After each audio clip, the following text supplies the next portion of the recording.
Today I'm going to show you 5 different funds that grow very well over the long term. Among these 5 different funds, the last one will blow your mind. Watch the full video because I will be demonstrating some visualization using a Fidelity tool that will give you a very good idea about how to do long-term growth research of investments. Amazing thing is that to do that research, you don't even need an account with Fidelity. So that's fidelity.com. The first fund I'm going to look at is Fidelity Contra Fund. The code is FCNTX. So I'm going to search with FCNTX on the search bar. So here it is. With FCNTX, let's take a look at the 10-year growth because that is of our interest. How will the hypothetical $10,000 grow in 10 years? So if someone did deposit in March of 2015, this $10,000, how would that money grow? That investment of $10,000 in 10 years right today would have become around $38,000, which is pretty good. One thing we want to make sure that this particular growth is better than S&P 500 index based fund, and here it is. So this blue line is representing S&P 500 index fund. If someone invested on an S&P 500 index fund, the same $10,000 amount, then that would have grown to around $32,000 right now. This fund, this FCNTX, that is Fidelity Contra Fund, is doing better than the regular market. That's very good. So let's go to our second fund. Let's do this. Let's try to compare this current one with the next fund. So we are going to this compare tab.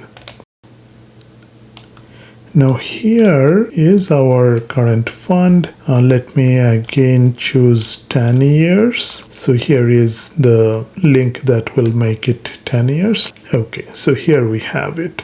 So we have this 10-year growth. That's very good. So here now we are going to add our second fund, and then we'll be able to compare the new one with the previous one. The next one is Fidelity Trend Fund, and the code is FTRNX.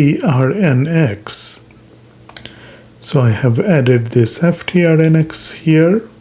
The visualization also is showing both. So this FTRNX, this is actually slightly better than the previous one. But around this time, with the current situation of the market, both the funds ended up being the same amount. Both the funds are doing better than S&P 500. So this orange line is S&P 500. That's very good. Now let's go to our third fund, that is Fidelity MSCI Information Technology Index ETF. So this is actually an ETF, so let me add this one. The previous two were mutual funds. In brief, ETFs are best if you want lower fees, more trading flexibility, and pricing within the day. Mutual funds are good for long-term investors who prefer automatic investments and active management.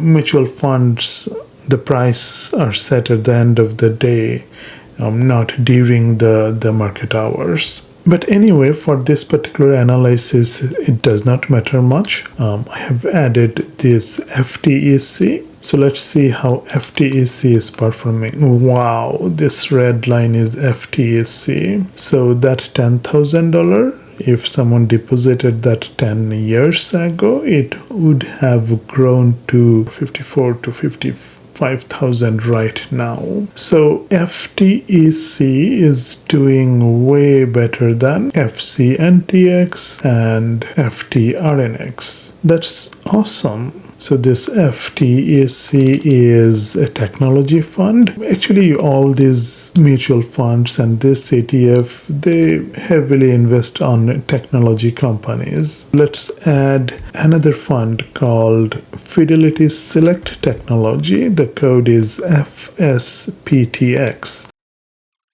Looking at the 10-year growth, it sometimes do better than the previous one, which is FTSE. Sometimes it is close or slightly lower than FTSE, but overall both the funds FTSE and FSPTX, both of them have almost similar growth over the long term. So both of them would end up almost the same price right now, which is close to $55,000. So $10,000 would grow to $55,000 now if someone invested $10,000 10 years ago on either FSPTX or FTSE. So that's really good. Now, the last one that I'm going to add, this is the one that is going to blow your mind. So this is Fidelity Select Semiconductors Portfolio. The code is FSELX. So let me add that. So FSELX is added. So let me take you to the hypothetical growth.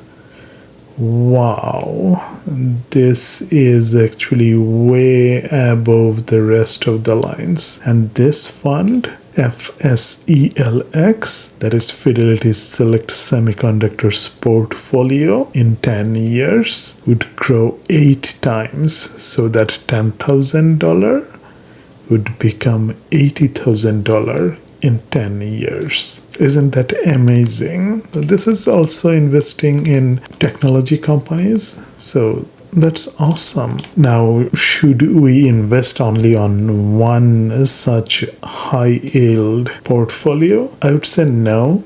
That is because we need to make sure that we create some diversity.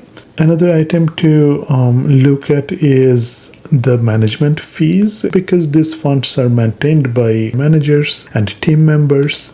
Here, actually, if you look at them, the most expense is coming with FSELX. Gross expense ratio is 0.65. That is around $6.5 per $1,000. Actually, that's not really bad. With that type of growth, this amount of expense annually is pretty reasonable. The rest of the funds have lesser ratio, but all of them grow pretty well. Now here, if you come to this overview section, you will be able to see what are the 1-year growth, 3-year, 5-year and 10-year growths. And notice that with FSELX, it's 23%. Previously, we saw that FTEC had 18.88%. So in terms of FSELX, in 10 years, it grew 23%. Note that this is annual growth, average annual growth. So the average was taken over 10 years. So the compound growth formula that we discussed in the previous video, that applies here because this is average annual growth. Most of these are technology funds. So they have been doing pretty well in last maybe 20-30 years. But again, diversity is always important. I'm not a financial manager, so my suggestion would be do your own research. Try to understand what is compound growth. In the previous video, I explained how to use the compound growth formula to do some research. In this video, I have demonstrated how to do your own research using this Fidelity tool, and you really don't have to create an account. It's publicly available. And for this hypothetical growth, you can also get a tabular view. You can download the information pieces. So it's a really good piece of information. Thank you for watching. See you in the next video.